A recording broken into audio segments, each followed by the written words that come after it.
Hello students, मैं उम्मीद करता हूं कि आप सभी लोग अच्छे होंगे। आज दिनांक 6 जनवरी 2024 को 69 बीपीएससी की निबंध की पेपर समाप्त हो चुकी है। तो कुछ लोगों से बात कर मैं जानने का प्रयास करता हूं किस प्रकार की प्रश्न पूछी गई थी। सर, क्वेश्चन का लेवल कैसा था निबंध का? क्वेश्चन का इस बार लेवल पिछले के कंपेरिजन में बहुत इजी था और अच्छा। डायरेक्ट क्वेश्चन थे। अच्छा, जैसे क्वेश्चन बता सकते मतलब कि कुछ एग्रीकल्चर पे क्वेश्चन थे, क्लाइमेट चेंज पर क्वेश्चन थे, आपको वुमेन एम्पावरमेंट पे थे और कुछ बिहार स्पेसिफिक फ्रेज थे, जैसे में लोकोक्ति मुहावरा जो बोलेंगे। हाँ, जैसे इसमें निबंध में एक ही लिखने थे ना?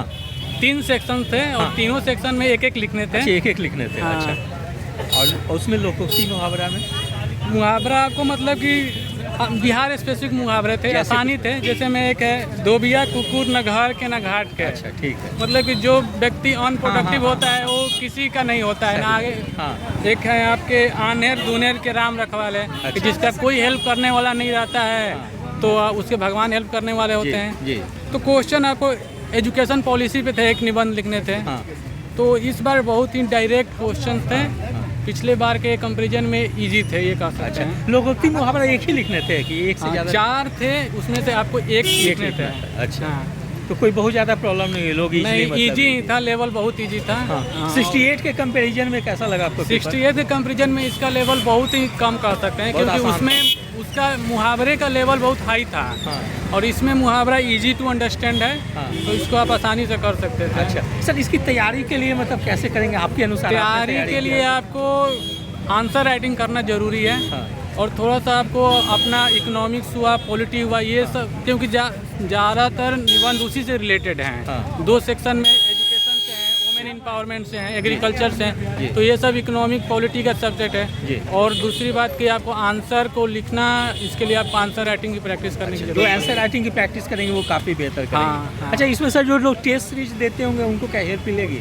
बिल्कुल मिलेगी। अच्छा। बिल्कुल मिलेगी। अच्छा। बिना टेस्ट सीरीज के तो 3 घंटे में पेपर कंप्लीट करना बहुत मुश्किल है। तो वहाँ टेस्ट सीरीज में आपको हैबिट हो जाती है कि मुझे कैसे लिखना है, क्या मेरा स्ट्रक्चर होगा, क्या मतलब कि मैम पॉइंट्स डाल सकते हैं, क्या मेरा उसमें हमारा क्या डिमेरिट्स पॉइंट है। कोचिंग में हमें ये सब टेस्ट सीरीज देने से पता चल जाता है। जी, thank you, best of luck. Sir, कैसा था क्वेश्चन का लेवल? क्वेश्चन का लेवल बढ़िया था। हाँ। जैसे पिछली बार 68 में उनका ज़्यादा फोकस था फिलोसॉफिकल एसे पे। जी। लेकिन इस बार उन्होंने ज़्यादा टारगेट किया था इशू बेस्ड एसे पे। जैसे उन्होंने एग्रीकल्चर इशू पे पूछा था, ब्लैक मनी पे पूछा था, साथ में उन्होंने एक जगह क्लाइमेट चेंज पे पूछा है। जी। तो कुल मिला के इस बार उन्होंने फिलोसॉफिकल से हटा के उन्होंने ज़्यादातर इशू बेस्ड कर दिया। हाँ। कितने निबंध लिखने थे सर? टोटल 3 निबंध लिखने होते हैं, जो 2 इशू बेस होते हैं और एक बिहार के रीजनल लैंग्वेज की कहावतों पे लिखना मुहावरा जो हो गए। हाँ। अच्छा। उस पे लिखने आता उस पे है। जैसे कितने लिखने थे? वो एक ही लिखने थे? वो भी एक ही लिखना है। टोटल 3 ऐसे लिखने होते हैं। हाँ। जो हर एक 100 नंबर के होते हैं। 100 नंबर हाँ। के हैं वो। अच्छा, लोकोक्ति मुहावरा से पिछले बार काफी लोगों को हाँ, इस बार इस बार ज़्यादातर जो मुहावरे थे वो हिंदी से काफ़ी रिलेटेड थे। अच्छा। जैसे एक था कि बैल ना कूदे कूदे टांगी वाला। अच्छा। तो उसमें बताना था कि जो कमज़ोर व्यक्ति होता है, हाँ। काफ़ी बार उसे अपनी परिस्थिति भूल के भी वो काफ़ी घमंड में रहता है। तो वो परिस्थिति को कैसे अवॉइड करना चाहिए, क्या उसमें चैलेंजेस आते हैं लाइफ में, कैसे उसको फेस करना, वो सब लिखना था। फिर एक था धोबी का कुत्ता ना घर का ना घाट का। तो ये कॉमन है। तो कहने के लिए तो रीजनल था, पर आप अगर अच्छा सा हिंदी मुहावरा रेडी किए तो आप लिख लेंगे। सर, आपके अनुसार जो न्यू स्टूडेंट है जो तैयारी करते हैं सर, कैसे इसकी तैयारी करें, कहाँ से? मैं उनको एक ही बात सजेस्ट करूंगा कि अपनी तैयारी यूपीएससी के लेवल पे रखें, तब जाके वो उनको कहीं भी कठिनाई नहीं देखनी पड़ेगी, ना प्रीलिम में, ना मेंस में, ना इंटरव्यू में। क्योंकि अब जो पेपर आ रहे हैं वो डायनेमिक हैं। पहले बीपीएससी ज़्यादातर पीवाईक्यू से पूछता था, आज आज उनके ही क्वेश्चन डायनेमिक होते हैं बहुत सारे, जो आपको यूपीएससी मटेरियल से ही बढ़िया कवर होगा। अच्छा, ठीक है, thank you sir, best of luck. हाँ सर, क्वेश्चन का लेवल कैसा था आज का निबंध का 68 के कंपैरिजन में अगर देखें तो? उससे आसान ही था। अच्छा, उसे आसान लगा। अच्छा, जैसे निबंध में किस किस टॉपिक पे फोकस की गई? निबंध में एक कृषि का था। हाँ। एक ग्लोबल वार्मिंग जी। और एक राष्ट्रीय शिक्षा नीति जो नई वाली है उस पर था। अच्छा, उस पे था। इसमें और कुछ देसी कहावतें थी। अच्छा, तो निबंध कितने दिए गए थे टोटल लगभग? निबंध 3 थे। अच्छा, 3 में से 1 लिखने थे। हर सेक्शन में 3 निबंध आपको लिखने थे, मतलब टोटल। अच्छा। और हर सेक्शन में आपको 4 ऑप्शन दिए गए थे। अच्छा, हर 4 ऑप्शन, 4 में से 1 लिखना था। 4 में से 1 मतलब 12 निबंध हो गए आपको और उसमें से 3 लिखने थे। अच्छा, और फिर लोकोक्ति मुहावरे में सर?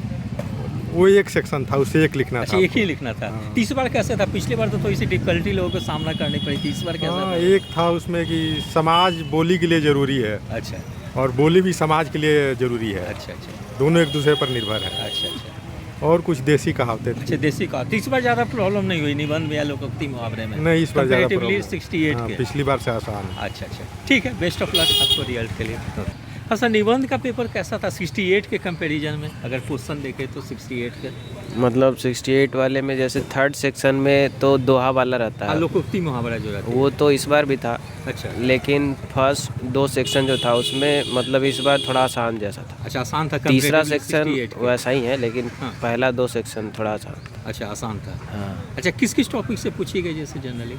जनरल मतलब जो करंट चीज़ें चल रहा है, जैसे नेशनल एजुकेशन पॉलिसी आया है, हाँ। एग्रीकल्चर में सुधार करके कैसे रूरल इकोनॉमी को सुधार सकते हैं, अच्छा अच्छा, ये वो सब। सारा। और जैसे जो फाइनल था दोहा वाला, अच्छा उसमें था कि जैसे समाज के साथ समाज जो होता है उसमें भाषा का क्या इम्पोर्टेंस है, अच्छा मतलब दोनों होना ज़रूरी है, अच्छा। एक दूसरे के साथ तभी हो। ये लोकोक्ति मुहावरा में पूछी गई थी। हाँ, मतलब भाषा के बिना समाज नहीं हो सकता और हाँ, समाज के बिना भाषा भाषा नहीं हो सकता। तो इस पे जितना लिख सकते हैं वो। अच्छा अच्छा, तो इस बार मतलब बहुत ज़्यादा मतलब क्वेश्चन मतलब स्ट्रेट थे, जो लोग भी थोड़ी सी तैयारी किए होंगे लिख दिए होंगे। जैसे 68 में था कि थोड़ा सा लोकोक्ति बहुत लोगों को समझ में नहीं आई थी। हाँ, वही क्या मतलब पूछा? पहला 2 सेक्शन इस बार आसान रहा, आसान रहा। तीसरा सेक्शन तो वैसा ही है। अच्छा, वैसा ही था। अच्छा अच्छा, ठीक है, thank you, best of luck. यदि आप सभी लोगों को मेरा चैनल अच्छा लगा हो, इसे लाइक से और सब्सक्राइब करें। धन्यवाद, टेक केयर।